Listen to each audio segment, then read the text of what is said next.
In a quiet English room, a candle died, and a mouse's tiny breaths were about to expose a secret the world didn't even know it was hiding. Picture the 1770s, soot-stained streets, damp stone walls, and the constant taste of smoke in the air. Back then, air wasn't something you trusted. It was something that failed you. Rooms went stale, flames sputtered, people fainted, and no one could explain why. Joseph Priestley, a curious man with ink-stained fingers and a mind that refused to sit still, stared at that problem like it was a locked door. He didn't have glowing instruments or modern charts, just glass jars, sharp patience, and the courage to look foolish in pursuit of truth. He tried something simple, almost tender. He sealed a candle under a glass bell. The flame starved and died. Then he did something stranger. He put a small living sprig of mint inside another sealed jar and waited. Days passed, nothing dramatic, just green leaves, still as held breath. Now here's the twist. Priestley returned to the dead air jar and lit a candle again. It burned. Not weakly, not briefly. It burned like it had been forgiven, and when a mouse was placed in that same air, it didn't collapse into panic. It lived. The room didn't erupt in applause, because no one was there.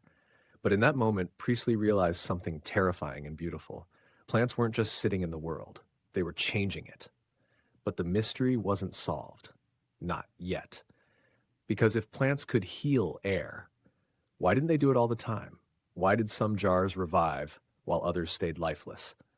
That's when Jan Ingenhousz stepped into the story. Physician, investigator, and the kind of person who didn't accept miracles without interrogating the conditions.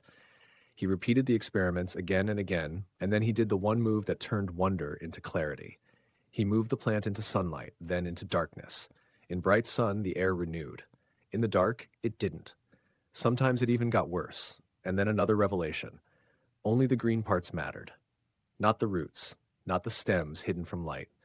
The green leaf, thin as paper, alive with hidden machinery, was the true engine of this transformation. Suddenly the world sharpened into a new shape. Sunlight wasn't just warmth. It was a force that let plants make something invisible, something you were using right now, with every breath. Priestley helped open the door. Ingenhousz showed you the keyhole, light.